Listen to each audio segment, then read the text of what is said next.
नमस्कार दोस्तों, मैं आचार्य योगेश पारिक वेद स्वाध्याय पीठ के ज्योतिष चैनल पर आप सभी का तहे दिल से हार्दिक स्वागत करता हूं। दोस्तों, सबसे पहले तो मैं आप सभी को रक्षाबंधन की शुभकामनाएं देता हूं।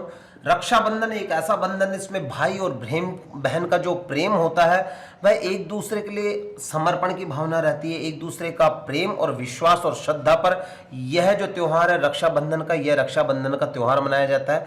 दोस्तों, मैं आज आपको बताऊंगा कि रक्षाबंधन जो त्योहार है इस दिन हमें क्या करना चाहिए, क्या नहीं करना चाहिए, किस प्रकार से बहनें भाइयों को राखी बांधे, तब किस प्रकार से स्थितियां होनी चाहिए, कौन सा मंत्र बोलना चाहिए, हमारी थाली सजे तो किस प्रकार से थाली सजी हुई होनी चाहिए और क्या विधान है रक्षाबंधन का। तो दोस्तों आइए हम बात करते हैं। देखिए, श्रावण मास का जो शुक्ल पक्ष होता है इस दिन श्रावण मास की पूर्णिमा तिथि को रक्षाबंधन का त्योहार मनाया जाता है और इस बार सोमवार को यानी दिनांक 3 अगस्त 2020 को जो श्रावण मास रहेगा वह 3 अगस्त 2020 को रहेगा, सोमवार को रहेगा।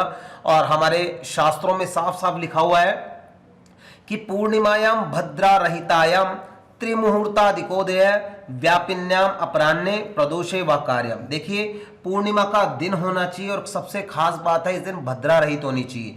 3 मुहूर्त होने चाहिए, प्रातः काल का, मध्याह्न काल का, प्रदोष काल का। ये तीनों मुहूर्त इस कार्य के लिए सर्वश्रेष्ठ माने गए। तो दोस्तों हम बात करते हैं पूर्णिमाया। देखिए, पूर्णिमा तिथि इस दिन 9:28 तक रहेगी, रात्रि तक। और भद्रा रहितायाम, और भद्रा से रहित यानी कि भद्रा रहेगी 9:25 तक, तो प्रातःकाल तक रहेगी। तो इस समय के अंदर बिल्कुल भी बहनों को अपने भाइयों के हाथों पर या कलाई पर रक्षा का बंधन नहीं करना चाहिए, राखी नहीं बांधनी चाहिए इस समय पर। और साफ साफ कहा है कि व्यापिन्याम अपराह्ने प्रदोषे व कार्यम, जो भद्रा से रहित जो समय होता है यानी कि शुभ चौगड़िए के अंदर, शुभ नक्षत्र के अंदर इस दिन श्रवण नक्षत्र आएगा। तो इस दिन श्रवण नक्षत्र के अंदर जब आप अपने भाइयों को राखी बांधेगी तो राखी का जो शुभ चौगड़िया है वह 9:26 से लेके और 10:53 का यह जो चौगड़िया है, शुभ का चौगड़िया है। उसके बाद जो चर, लाभ और अमृत के जो चौगड़िए हैं दोपहर 2:12 से और सायंकाल 7:10 तक, यह तीनों चौगड़िए रहेंगे चर, लाभ और अमृत के। उसके बाद में बताया गया कि अपराह्न काल सर्वश्रेष्ठ बताया गया इसमें। और अपराह्न काल देखिए सर्वश्रेष्ठ जो मुहूर्त है यानी कि अभिजीत जो अपराह्न में दोपहर में आ रहा है तो वो 12:06 से लेकर और 12:59 दोपहर तक यह मुहूर्त रहेगा। दोस्तों, किस प्रकार से हमें यह कार्य करना चाहिए मैं उन माताओं, उन बहनों को बताने जा रहा हूं कि जो कि अपने भाई के प्रति पूर्ण समर्पण, पूर्ण विश्वास, पूर्ण श्रद्धा रखती है और उनसे कामना करती है कि सदैव सदैव हमारी ये रक्षा करे, हर पल हमें रक्षा के साथ साथ में अपनी वो सकारात्मक सोच भी हमें दें जो हमारे लिए आवश्यक है। तो हम बात करते हैं। देखिए, सबसे पहले मैं आपको बताऊं कि जब भी आप अपने भाई के हाथ पर राखी बांधें तो उस समय भद्रा नहीं होनी चाहिए। दूसरी बात, उस दिन हमें ऐसा कर्म करना चाहिए कि अपनी जो देहली है तो देहली पर पीले जो हल्दी होती है, हल्दी से बिल्कुल अपनी देहली को लेप कर और वहां पर स्वस्तिक बनाना चाहिए और स्वस्तिक बना पर गंध अक्षत वहां पर छोड़ने चाहिए। और जब भी भाई आपके पास आए या आप भाई के घर जाओ तो उसे पूर्व दिशा की ओर मुंह करके ही बाजोट पर बैठाना चाहिए। आजकल का प्रावधान क्या होगा कि आजकल नीचे जमीन पे बैठ के तिलक कर देते हैं, या मैं आपको बताऊं कि सोफे पे बैठे बैठे तिलक कर देते हैं, बेड पे बैठे बैठे तिलक कर देते हैं। दोस्तों, ये बिल्कुल नकारात्मक चीजों का प्रवेश होता है इससे। तो मैं बताना चाहता हूँ आपको कि बाजोट लाएं और बाजोट के ऊपर अपने चद्दर बिछाकर और उस पर भाई को विराजमान करें। और भाई का मुंह पूरब दिशा की ओर होना चाहिए, बहन का मुंह पश्चिम दिशा की ओर होना चाहिए। जब भी आप तिलक करें तो सीधे हाथ के अंगुष्ठ से आप यूं सीधा तिलक आपके भाई के सिर पर करें।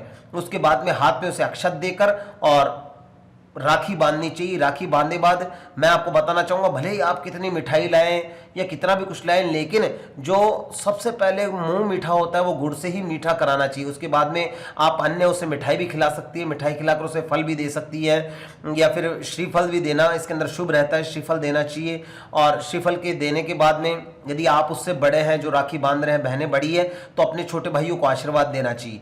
और यदि भाई छोटे हैं तो बहनों से आशीर्वाद लेना चाहिए और यदि भाई बड़े हैं तो बहनों को आशीर्वाद देना चाहिए। इस प्रकार का यह क्रम दोनों के लिए ही श्रेष्ठ रहता है और दोनों के प्रेम के संचार को अधिक बढ़ाता है। उसके बाद बहनों को चाहिए कि उस थाली के अंदर एक दीपक सजावे, दीपक के अंदर शुद्ध घी का प्रयोग करें और अपने भाई की आरत्या करें। आरत्या करने बाद उसके फिर भाई को कुछ भेंट अपनी बहन को देनी चाहिए और यह मंत्र बोलना चाहिए जब भी आप मोली बांध रक्षा सूत्र बांधे या मोली बांधे। दोस्तों ये मैंने एक मंत्र लिखा हुआ है, मेरी माताएं बहनें जब भी अपने भाइयों की कलाई पर ये बांधे तो उन्हें लिखना बोलना चाहिए, ये न बद्धो बली राजा दानवेंद्रो महाबल तेनत्वामी बदनामी रक्षे माचल माचल है। इस प्रकार का मंत्र बोलना चाहिए और प्रार्थना करनी चाहिए कि हे रक्षा सूत्र तुम इस प्रकार से मेरी रक्षा करो, हमेशा इस प्रकार स्थिर रहना, इस प्रकार अडिग रहना, जिस प्रकार से राजा बलि ने बांधा था और उसी प्रकार से हमेशा तुम दानवीर बनना, उसी प्रकार से तुम्हारा मन उदार रहे। और मैं यही प्रार्थना करती हूँ कि हमेशा तुम मेरी रक्षा करें, जब जब मुझ पर कोई विपत्ति आन पड़े तो हे रक्षा सूत्र तुम मेरे भाई के द्वारा मेरी रक्षा करना। तो इस प्रकार का यह मंत्र होता है जिसमें कि भाई के प्रति बहन की श्रद्धा और विश्वास का यह रूप देखा जाता है।